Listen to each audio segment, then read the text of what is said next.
RAM Webcom, alternativa, independente. Começando o quadro O Grito aqui pela RAM Webcom. Fala galera, tudo bem?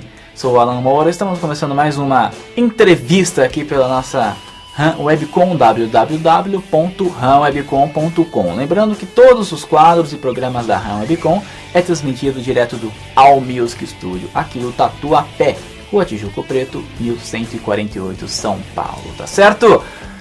Hoje mais uma entrevista com mais uma banda de qualidade, som pesado. Ultimamente eu tô fazendo várias entrevistas com bandas de heavy metal, né? O Renan tá aqui, né Renan? Com certeza. Várias entrevistas de metal, né? Sempre, lembrando que sempre a gente fala da RAM, a RAM abre espaço para todas as bandas, aspas, né, de qualidade. Né? Exatamente. Vai entender. Tendo qualidade. Né? Hoje com a banda Higher.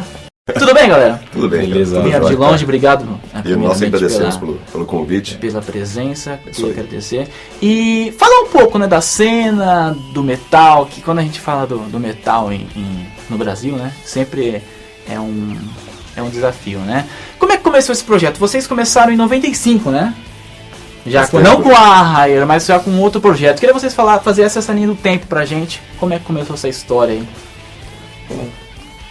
Bom, 95 mais ou menos, acho que até um pouco antes, a gente tinha o embrião desse projeto, né, que foi a banda Second Heaven.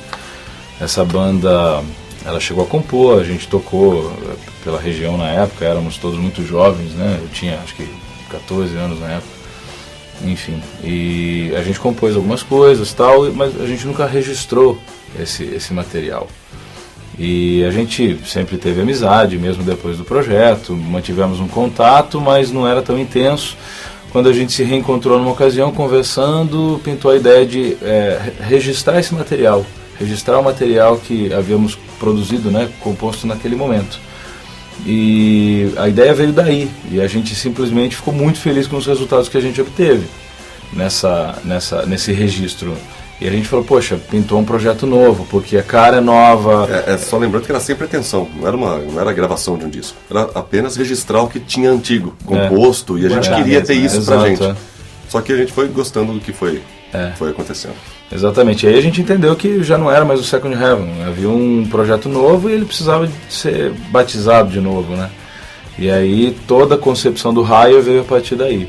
O Higher nasceu a partir desses registros. Legal. Antes de falar do projeto do CD mesmo, vocês passaram então pela essa transição dos anos 90. Né? Os anos 90 para muitos foi o divisor de água, né?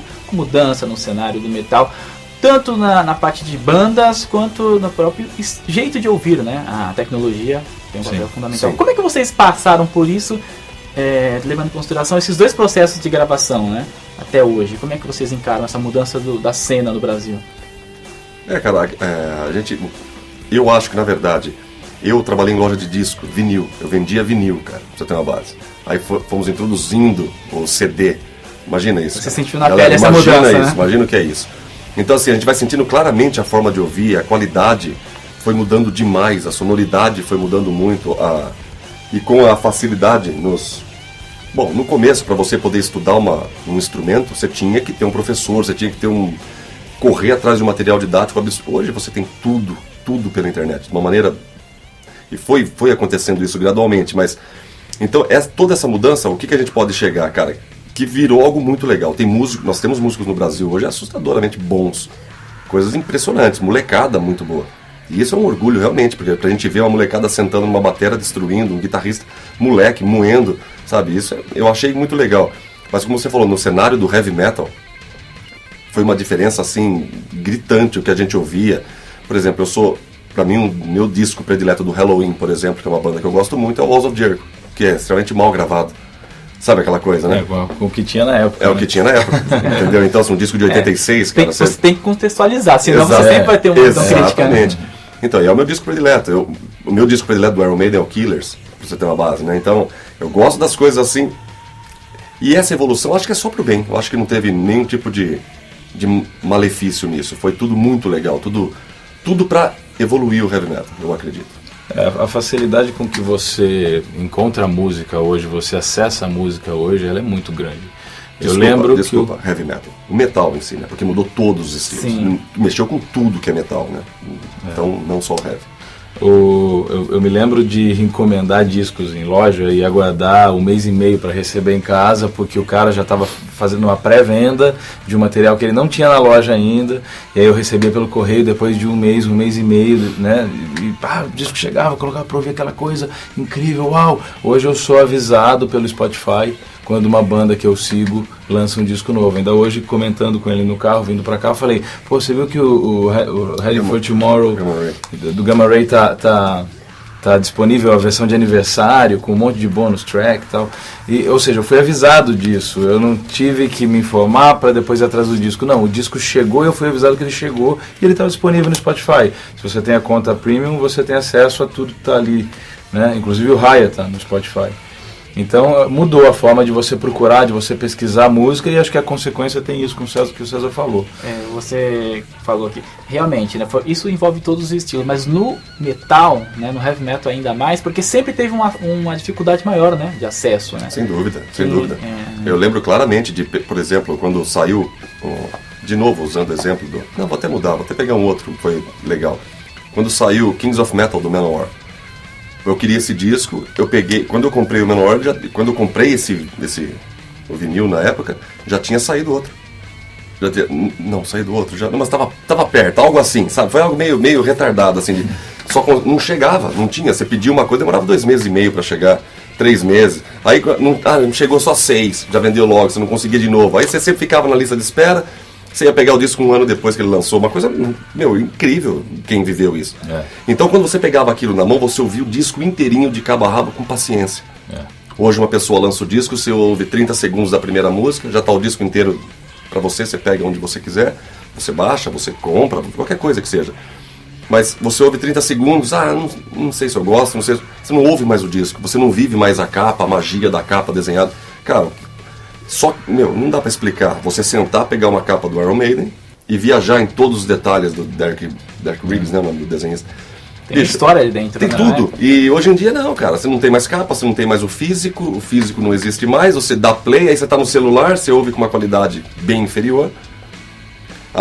A qualidade da gravação melhorou e a qualidade do ouvinte piorou. É engraçado. O radinho de pilha parece que voltou.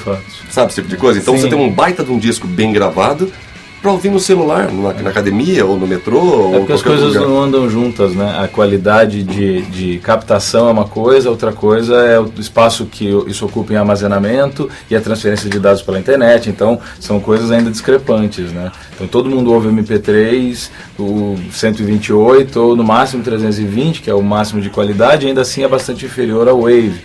Às vezes se você tem um fone de ouvido bom ou tem um sistema de som legal, você vê a diferença. Mas acho que é o que tem no CD de áudio, né? Na verdade. Legal. Agora vamos falar da gravação do CD, né? Ride de 2014, né?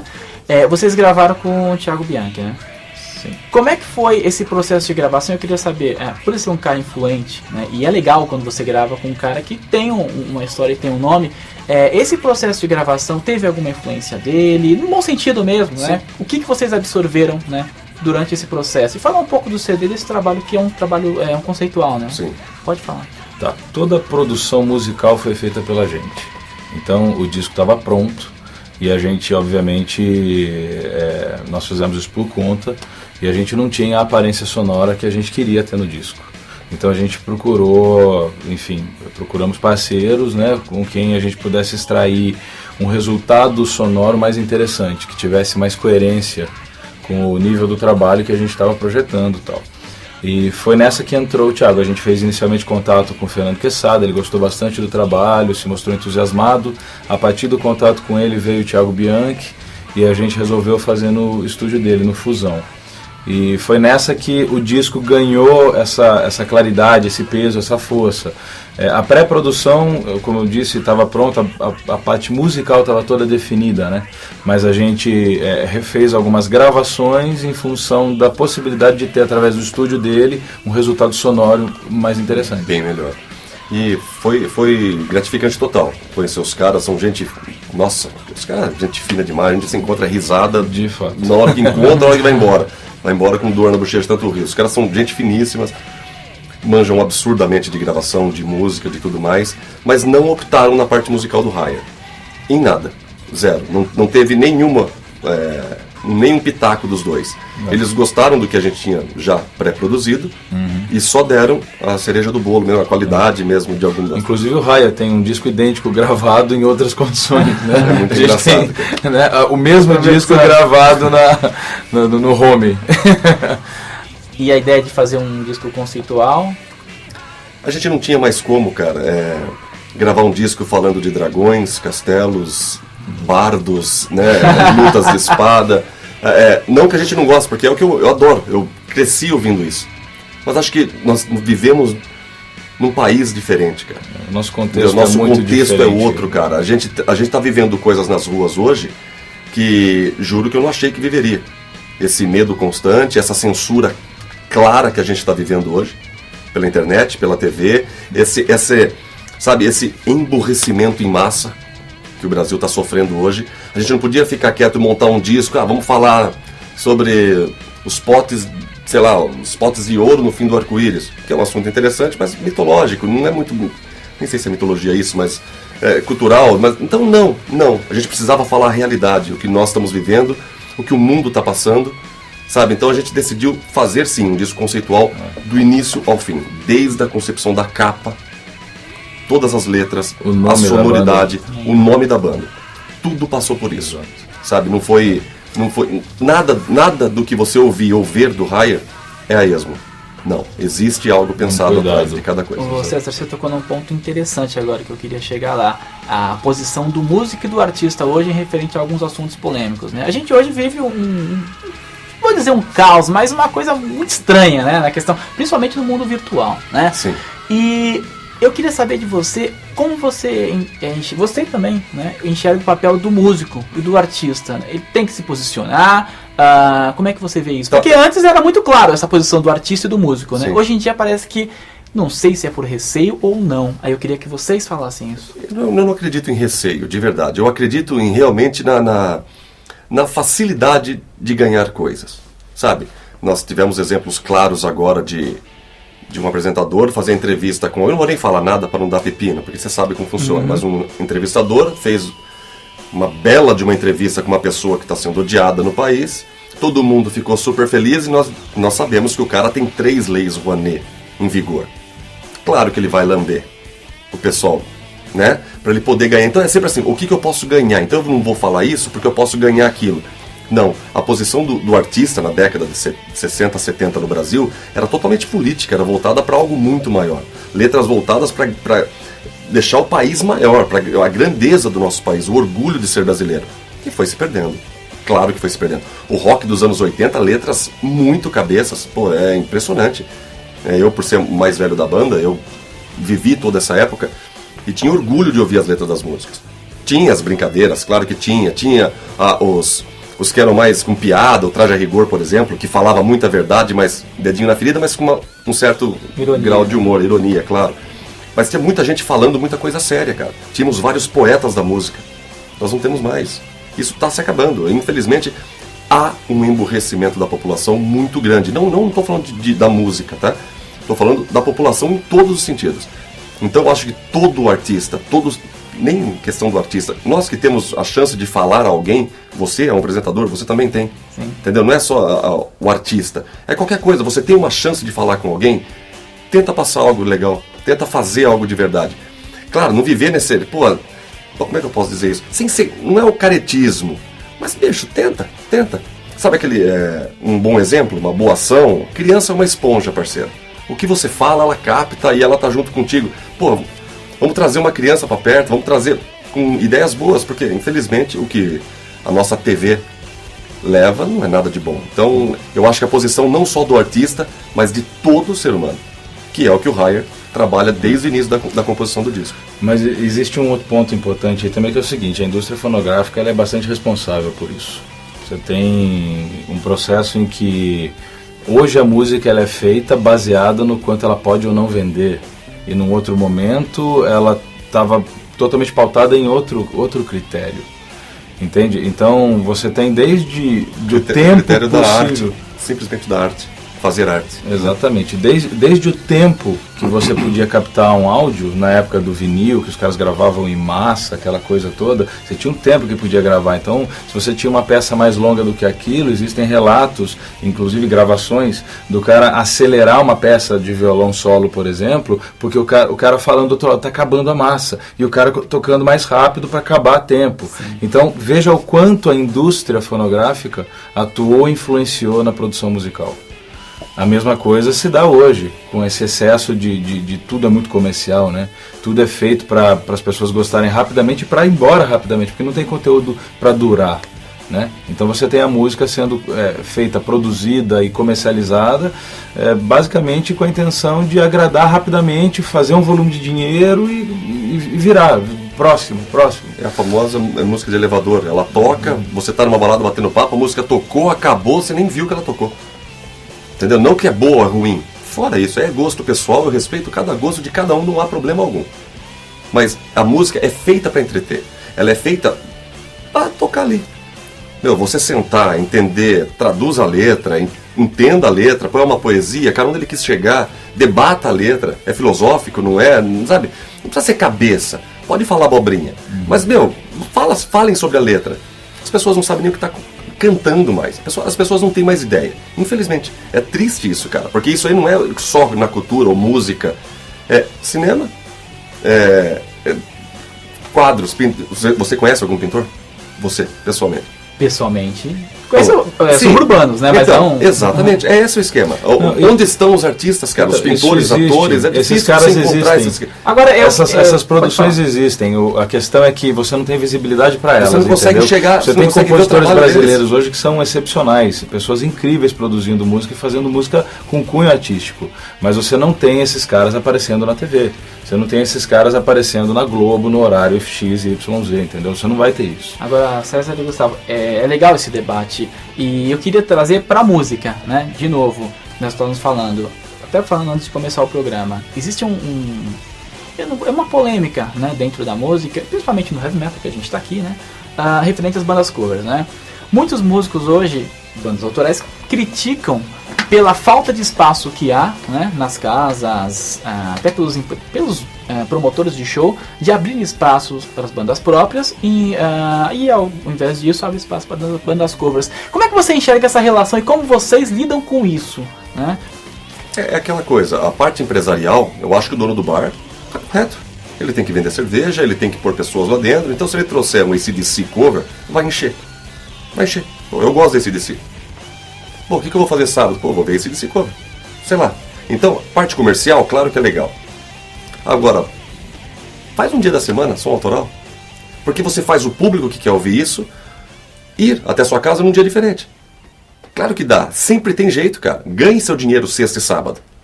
Entendeu? Que é o dia do bar, que é o dia do bar ganhar dinheiro, é o dia do cara ganhar... É a parte empresarial. E o cara tem que manter o bar, bicho. Ele tem que pagar as contas. E eu respeito, 100%. Agora, abre uma quinta. Não abre o bar de quinta. Abre um dia. Só som autoral, 2 bandas por semana, são 8 bandas por mês. Entendeu?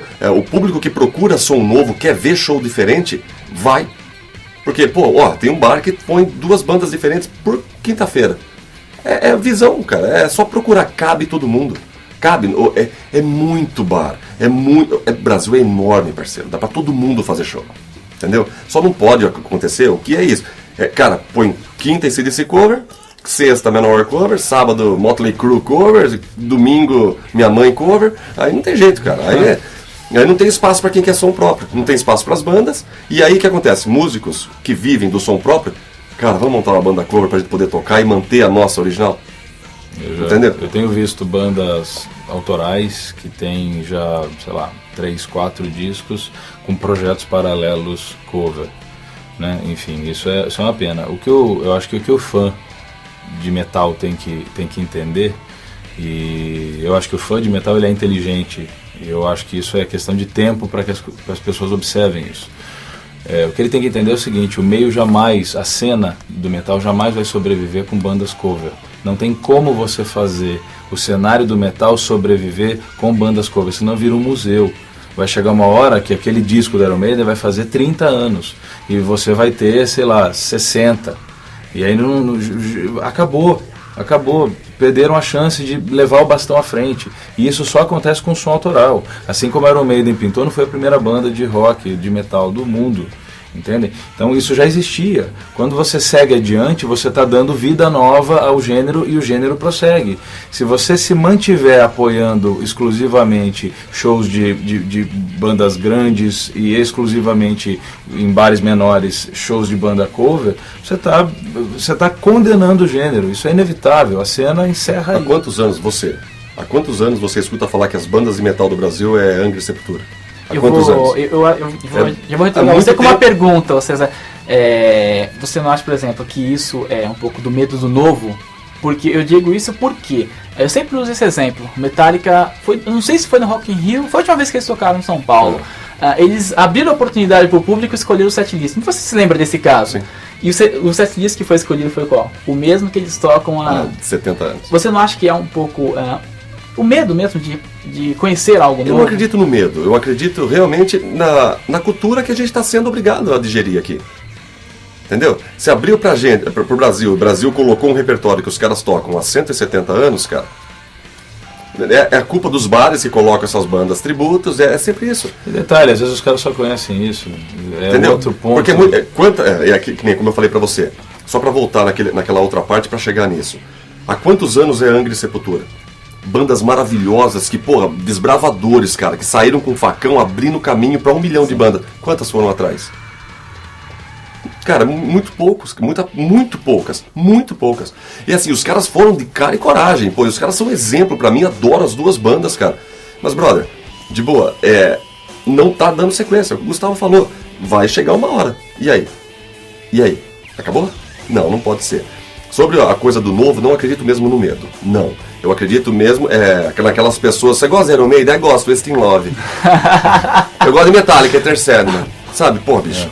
Não existe uma cultura de pesquisar música, não existe uma cultura de sair de casa para conhecer coisa nova. Em outros países isso é comum. E é meio maluco, porque hoje a gente tem tudo para pesquisar, né? Sim, mas, cara, tem um livro maravilhoso, eu não me lembro o nome, eu estava lendo sobre esse livro recentemente. Se eu não me engano, Cultural Crash ou Culture Crash, eu não me lembro do nome do livro, mas enfim. E o cara fala dessa coisa que a internet ela veio para democratizar e que existia um sonho que de fato essas coisas seriam democratizadas e você teria acesso a diversas lojas, a diversas bandas, enfim, tudo que a internet pudesse disponibilizar, e os grandes perderiam espaço frente aos pequenos porque na internet todo mundo tem o mesmo tamanho. Na verdade o que aconteceu foi o oposto.